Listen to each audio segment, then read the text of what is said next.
Education मस्ती में आप लोग का स्वागत है।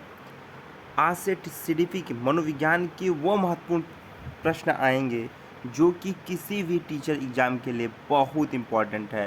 तो प्लीज़ अभी से लग जाइए। और मैं बार बार कह रहा हूँ, एक बार नहीं 100 बार कह रहा हूँ, आप मनोबल को कम मत करिए, मनोबल को हमेशा हाई वोल्टेज में रखिए और लगे रहिए मेरे भाइयों और बहनों। आप ज़रूर लक्ष्य की प्राप्ति करेंगे, जब तक तोड़ेंगे नहीं तब तक छोड़ेंगे नहीं। हर हर महादेव। तो कमेंट बॉक्स में ज़रूर हर हर महादेव लिखिए। और पहला क्वेश्चन है, खिलौने की आयु कहा जाता है? तो पूर्व बाल्यावस्था बेटा। ध्यान रखेंगे, खिलौनों की आयु है, खेलने की आयु नहीं है।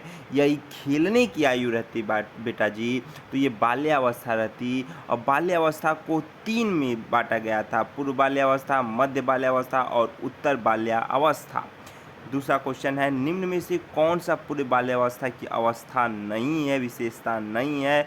तो पूर्व बाल्यावस्था में वो समूह और दल को नहीं बनाता है, वो मध्य बाल्यावस्था और उत्तर बाल्यावस्था में बनाता है। कि समूह बनाने का अर्थ होता है कि समूह में खेलना। आप देखे होंगे, जब बच्चा 6 से 12 वर्ष का होता है और जब वह 8 से 10 या 10 से 12 की उम्र में आ जाता है, तो वह समूह में कार्य करना पसंद करता है या समूह में खेलना पसंद करता है। तो यह विशेषता नहीं है, तो दल और समूह में रहने की व्यवस्था नहीं है, यह अवस्था नहीं है।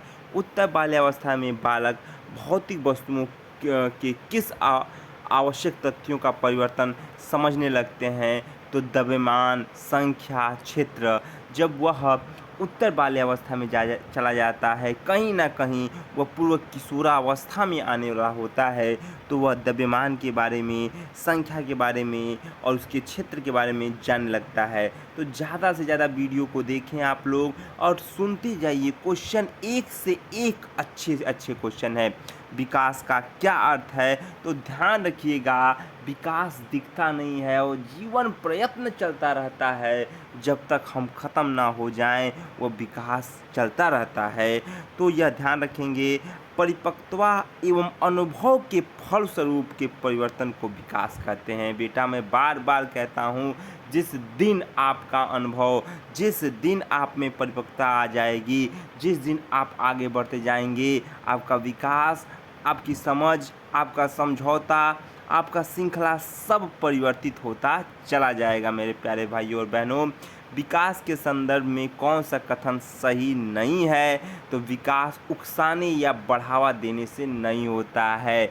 विकास बढ़ावा देने से होता है, नहीं होता जो दिया है यह ऑप्शन एकदम गलत है। और एक ध्यान रखेंगे, जब आप बैठे हुए हों और सोचेंगे यार मुझसे कुछ नहीं हो पाएगा, तो वहाँ पे विकास नकारात्मक होगी मेरे प्यारे भाइयों और बहनों। वही आप सोचेंगे नहीं आज नहीं तो कल ये मेरे साथ हो सकता है, वह विकास सकारात्मक हो जाएगा। निम्नलिखित में से कौन सा विकासात्मक कार्य उत्तर बाल्यावस्था में नहीं है? तो ध्यान रखेंगे, उत्तर बाल्यावस्था में वह सामाजिक भूमिका को प्राप्त नहीं कर पाया है।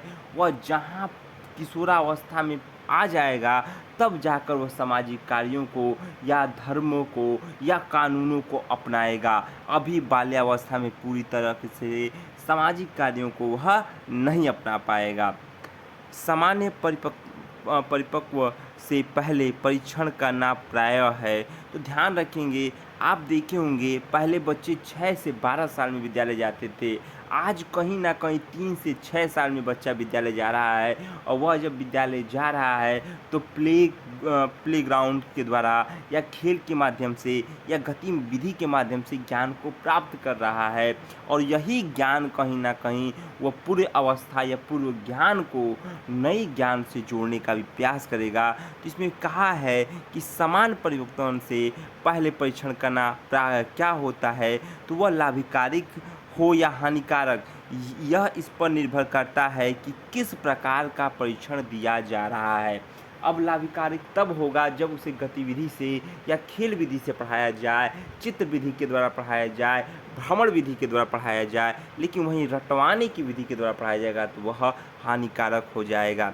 तो भाइयों और बहनों, जो लोग इस वीडियो को देख रहे होंगे कमेंट बॉक्स में ज़रूर बोलेंगे कि कैसा वीडियो लगा, आगे का क्वेश्चन बनाया जाए कि नहीं बनाया जाए। और आप लोगों से रिक्वेस्ट है, ऑर्डर है, सभी चीज़ है कि आप लोग वीडियो देखते जाइए, ज़्यादा से ज़्यादा शेयर करते जाइए। मेरे प्यारे भाइयों और बहनों, ज़रूर भर्ती आएगी और ये बात आप गांठ बांध के रखिए कि कोई भी एग्ज़ाम होगा उसमें सीडीपी पूछेगा तो यही सीडीपी आएगा 100%।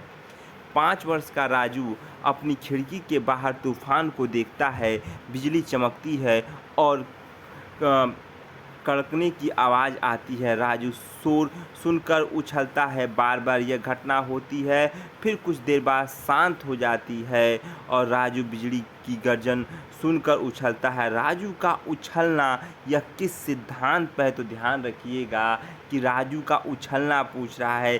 पहला क्रिया प्रसूत का सिद्धांत दिया बेटा, तो ये कहीं ना कहीं क्रिया प्रसूत वह स्किनर का सिद्धांत है। प्रयत्न एवं भूल का सिद्धांत कहीं ना कहीं थानराइट बाबू का सिद्धांत को बता रहा है। इनमें से कोई नहीं।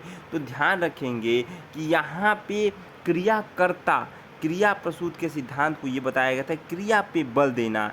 प्रयत्न में भूल पर यह दिया गया था कि वो प्रयत्न कर रहा है, भूल जा रहा है, लेकिन यहाँ पे वह तूफान की आवाज़ जो बिजली को चमकता देख रहा है तो वो शोर मचा रहा है। यह साधी अनुबंधन का सिद्धांत है। इस सिद्धांत का अर्थ हुआ कि वह देखने के बाद, उस चीज़ को सुनने के बाद अपने में क्रिया बदल दे रहा है।